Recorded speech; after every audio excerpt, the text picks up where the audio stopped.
Hello, everyone. You're welcome to Word for Word Talk or Here's Word View, depending on where you're watching from. Good afternoon, good evening, good morning. How are you? I hope all is well with you. I'm just bringing an update. The parents, the mother and some relative of Travis Kings, the American soldier that crossed from South Korea to North Korea, has spoken out. They have kind of spoken about how they felt or what they thought about the situation. I'm not going to talk much about this. I want you to watch it and then come out with your own conclusion in their from their own expression of how they feel. You might be able to actually understand where their mindset is right now and how they feel. Don't forget to leave us a comment. Also, share, like, and subscribe if you haven't already. And then click the notification button so that next time when we're on, you'll be able to, just now be notified that, yes, they're on, they have something to share. Thank you so much. And you have a wonderful day. The mother of a U.S. soldier who bolted into North Korea on Tuesday is talking about her son's disappearance. I just want my son back. I just want my son back. Get my son home. Get my son home. And pray that he comes back.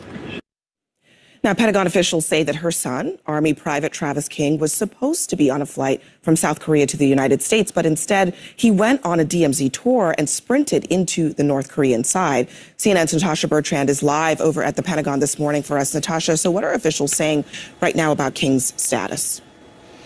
Well, Abby, right now his status officially is listed as absent without leave, or AWOL, essentially meaning that he is away without permission from his service in the military. And that's really about all they can say at this point about his status, because they don't even know really his condition at all or whether he's dead.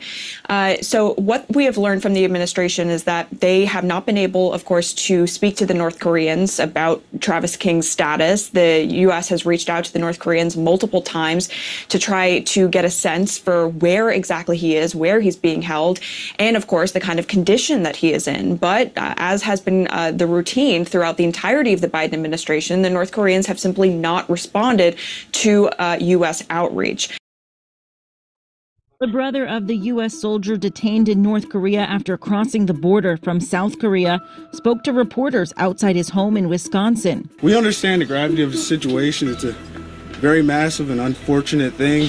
At some point, we'll be more talkative maybe at some point, but we just want to see where it goes from here. Meanwhile, new details about 23-year-old Private Travis King reveal that he served 47 days of hard labor after being charged last year with assaulting 2 Koreans and kicking a police car.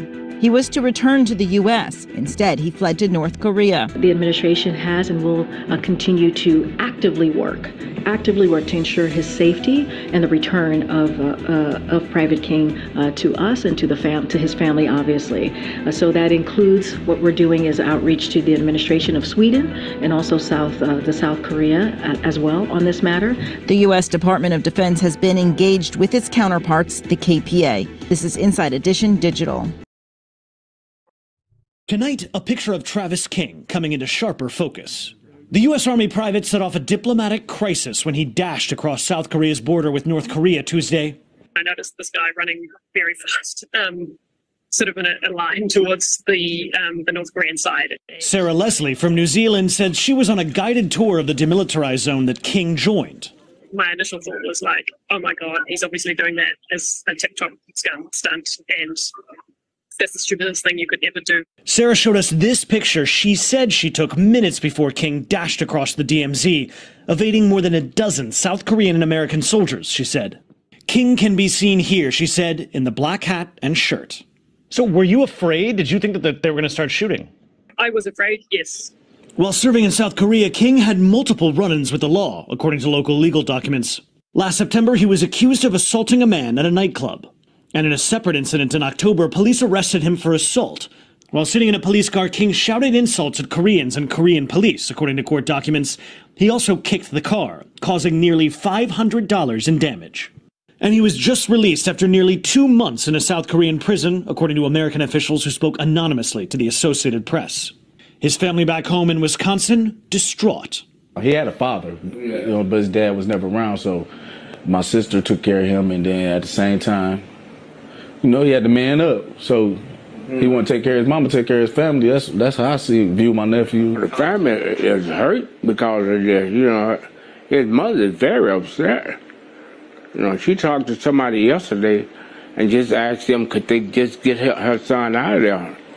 King was supposed to board a flight to the States for more military discipline. American soldiers even escorted King to the airport, but left him at his gate.